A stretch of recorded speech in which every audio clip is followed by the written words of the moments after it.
Hello friends, welcome in one day exam 3.0। हमारे channel one day exam 3.0 में आप सभी का स्वागत है। आज का हमारा वीडियो एसएससी जीडी 2026 में पूछे जाने वाले प्रीवियस ईयर क्वेश्चंस से लेकर संबंधित हमारा वीडियो है। यह एसएससी जीडी स्पेशल प्रश्न है जो कि इंडियन कॉन्स्टिट्यूशन भारतीय संविधान से लिए गए सभी प्रश्न है। हमारा यह वीडियो आपके लिए काफ़ी इंपॉर्टेंट है। जो प्रीवियस ईयर परीक्षाओं में पूछे गए प्रश्नों का संग्रह यह है। तो हमारा प्रश्नों का लेवल ही आप देख करके समझ सकते हैं कि यह कितना इम्पोर्टेंट है। इससे ही अतिरिक्त कहीं और से नहीं पूछा जाएगा, इससे ही संबंधित सवाल ऐसे ही पूछे जाएंगे। भारत की संविधान सभा किसके अनुसार गठित किया गया? यह एसएससी जीडी के सारे पूछे गए सवाल है। भारत की संविधान सभा किसके अनुसार गठित की गई? तो क्वेश्चन नंबर 2 का राइट आंसर हो जाएगा डी। भारत का जो संविधान सभा का गठन किया गया था वह कैबिनेट मिशन योजना के तहत गठित किया गया था। इसके बाद हमारा दूसरा प्रश्न है, संविधान सभा के सदस्यों को निम्न में से किसने प्रत्यक्ष रूप से निर्वाचित किया था? संविधान सभा के सदस्यों को निम्न में से किसने प्रत्यक्ष रूप से निर्वाचित किया था? तो क्वेश्चन नंबर 2 का राइट आंसर हो जाएगा ए। प्रांतों की विधानसभा ने, जो सभी राज्यों की विधानसभा होती है, इनके द्वारा संविधान सभा के सदस्यों को प्रत्यक्ष रूप से निर्वाचित किया गया था। फ्रेंड्स, ये SSC GD, RRB, NTPC, SSC MTS के लिए काफ़ी इंपॉर्टेंट प्रश्न हैं जो इंडियन कॉन्स्टिट्यूशन भारतीय संविधान से संबंधित हैं।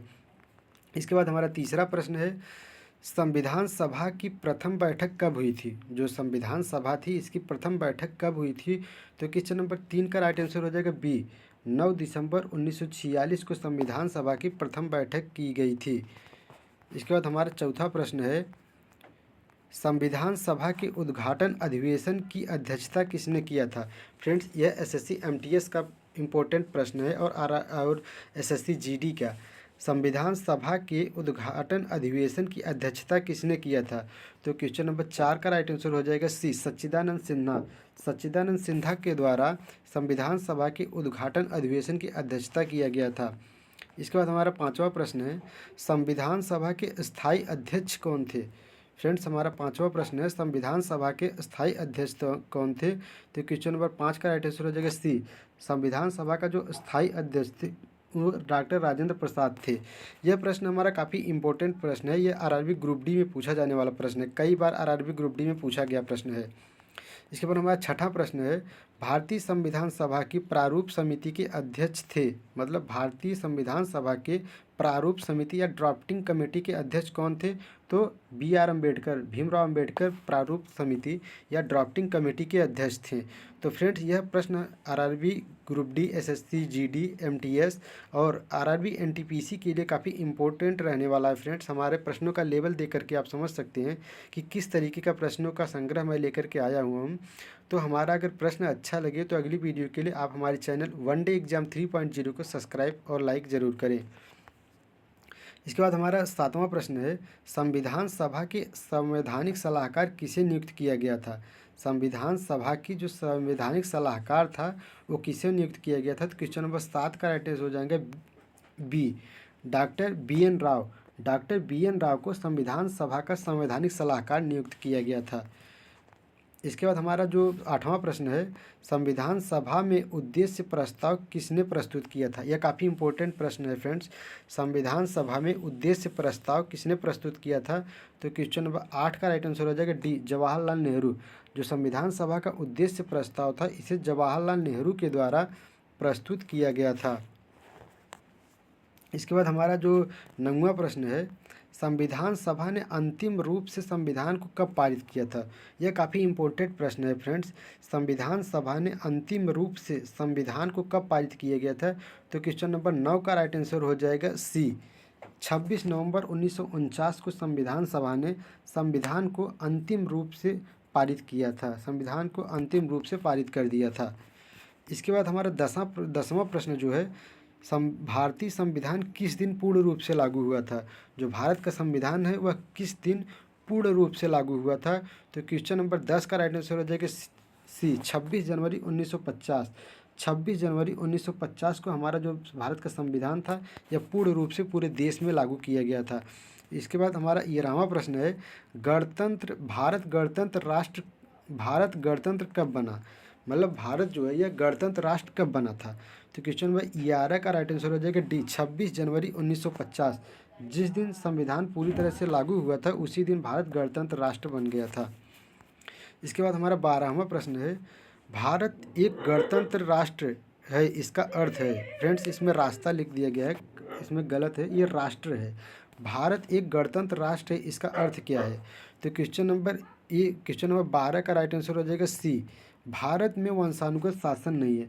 भारत एक गणतंत्र राष्ट्र है, इसका एक ही अर्थ है, भारत में वंशानुगत शासक नहीं है, मतलब कोई वंश के अनुसार शासक नहीं है, पहले राजा है फिर उसका लड़का राजा बनेगा फिर उसका, ऐसा अब कोई नियम नहीं है। भारत एक गणतंत्र राष्ट्र है, इसका अर्थ है कि भारत में कोई वंशानुगत शासक या राजा नहीं है। इसके बाद हमारा 13वां प्रश्न है फ्रेंड्स, संविधान सभा द्वारा अंतिम रूप से पारित संविधान में कुल कितने अनुच्छेद और अनुसूचियां थी? फ्रेंड्स, ये एसएससी जीडी में कई बार पूछा जाने वाला प्रश्न है। संविधान सभा द्वारा अंतिम रूप से पारित संविधान में कुल कितने अनुच्छेद और अनुसूचियां थी? तो क्वेश्चन नंबर 13 का राइट आंसर हो जाएगा ए, 395 अनुच्छेद और 8 अनुसूचियां थी। जब संविधान पूरी तरह से बन गया था तो उस समय इनमें केवल 395 अनुच्छेद और केवल 8 ही अनुसूचियाँ थीं। अब बढ़ा करके कई ज़्यादा कर दी गई हैं, अब तो 12 अनुसूचियाँ कर दी गई हैं, लेकिन पहले जब संविधान बना था तो उस समय केवल 395 अनुच्छेद और 8 अनुसूचियाँ थीं।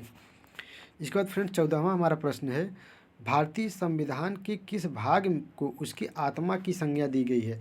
मतलब भारतीय संविधान के किस भाग को उसकी आत्मा कहा जाता है? तो क्वेश्चन नंबर 14 जो है यह काफ़ी इंपॉर्टेंट है फ्रेंड्स, यह एसएससी जीडी और आरआरबी एनटीपीसी ग्रुप डी सभी में पूछा जाने वाला प्रश्न है। भारतीय संविधान के किस भाग को उसकी आत्मा की संज्ञा दी गई? तो क्वेश्चन नंबर 14 का राइट आंसर हो जाएगा सी, संवैधानिक उपचारों का अधिकार। जो संवैधानिक उपचारों का अधिकार है, रिट जारी करने की क्षमता जो होती है, यही भारतीय संविधान की आत्मा कही जाती है। इसके बाद फ्रेंड्स हमारा 15वां प्रश्न है, भारतीय संविधान की कौन सी विशेषता इंग्लैंड से ली गई थी? भारतीय संविधान की कौन सी विशेषता इंग्लैंड से ली गई थी? संसदीय प्रणाली, संघीय प्रणाली, मूल अधिकार और मूल कर्तव्य, इनमें से कौन सी व्यवस्था ऐसी है जो इंग्लैंड से ली गई थी? तो क्वेश्चन नंबर 15 का राइट आंसर हो जाएगा ए, संसदीय प्रणाली। जो भारत में संसदीय प्रणाली चल रहा है, ये इंग्लैंड से लिया गया था। जो भारतीय संविधान में जो संसदीय प्रणाली है, यह इंग्लैंड से लिया गया था। फ्रेंड्स, हमारा जो संविधान है यह केवल एक देश से नहीं बनाया गया है, ये भीमराव अंबेडकर ने कई देशों के संग्रह करके, कई देशों को देखते हुए भारत का संविधान बनाया गया है, इसलिए भारत का संविधान सभी देशों में सर्वोत्तम माना जाता है। भारत में वर्तमान में भारतीय संविधान में कुल कितनी अनुसूचियाँ हैं? तो फ्रेंड्स, इस समय जो भारतीय संविधान की अनुसूचियाँ हैं, पहले शुरू में जब बनी थी तो 8 थी, लेकिन इस समय 12 कर दी गई हैं। क्वेश्चन नंबर 16 का राइट आंसर हो जाएगा सी, भारत संघ में शामिल राज्य तथा संघ शासित क्षेत्रों का उल्लेख भारतीय संविधान के किस अनुसूची में है? तो क्वेश्चन नंबर 17 का राइट आंसर हो जाएगा ए, प्रथम अनुसूची और प्रथम भाग। जो हमारा संविधान है, संविधान के प्रथम अनुसूची में भारत संघ में शामिल भारत का विस्तार कहाँ से कहाँ तक है, भारत राज्यों का संघ है, ये सब पूरा जो दिया गया है, या भारत की प्रथम अनुसूची में दिया गया है। भारत संघ में शामिल राज्यों तथा संघ शासित क्षेत्रों का उल्लेख भारतीय संविधान के किस अनुसूची में है? तो यह एक प्रथम अनुसूची में है। इसके बाद हमारा 18वां प्रश्न है, भारतीय संविधान की तीसरा अनुसूची का संबंध किससे है? भारतीय संविधान की तीसरी अनुसूची का संबंध किससे है? तो क्वेश्चन नंबर 18 का राइट आंसर हो जाएगा बी, शपथ और प्रतिज्ञान। फ्रेंड्स, जो भारतीय संविधान का तीसरा अनुसूची है, यह शपथ और प्रतिज्ञा से संबंधित है। मतलब जो नेता लोग जब चुन के जाते हैं तो शपथ लेते हैं। यह भारतीय संविधान के अनुसूची तीसरे में लिखा गया है कि जब कोई लीडर चुन करके आएगा तो वो प्रतिज्ञा लेगा, शपथ लेगा। यह किससे संबंधित है? तो शपथ और प्रतिज्ञा से संबंधित है। इसके बाद हमारा 19वां प्रश्न है, भारतीय संविधान की किस अनुसूची में राजभाषाओं का उल्लेख है? भारतीय संविधान के किस अनुसूची में राजभाषाओं का उल्लेख है? तो इसका क्वेश्चन नंबर 19 का राइट आंसर हो जाएगा बी। क्वेश्चन नंबर 19 का राइट आंसर हो जाएगा बी, 9वीं। भारतीय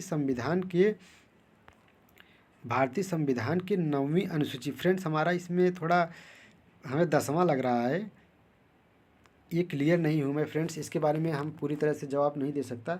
फिलहाल मुझे 10वां लग रहा है, लेकिन हमारे जवाब के अनुसार इसमें 9वां दिखा रहा है फ्रेंड्स। इसका छोड़िए, आप आगे मैं बताऊँगा। इसको मैं कमेंट बॉक्स में दे दूंगा इसका राइट आंसर। दल बदल से संबंधित प्रावधान किस अनुसूची में रखे गए? जो दल बदल से संबंधित प्रावधान थे ये किस अनुसूची में रखे गए? तो क्वेश्चन नंबर 20 का राइट आंसर हो जाएगा डी, यह 10वीं अनुसूची में रखा गया है। दल बदल से संबंधित जो प्रावधान है यह 10वीं अनुसूची में रखा गया है। तो फ्रेंड्स, हमारे सभी प्रश्न प्रीवियस ईयर एग्जाम में पूछे गए सेलेक्टेड प्रश्न थे। अगर आप अगला वीडियो हमारा देखना चाहते हैं तो वन डे एग्जाम 3.0 को सब्सक्राइब जरूर करें।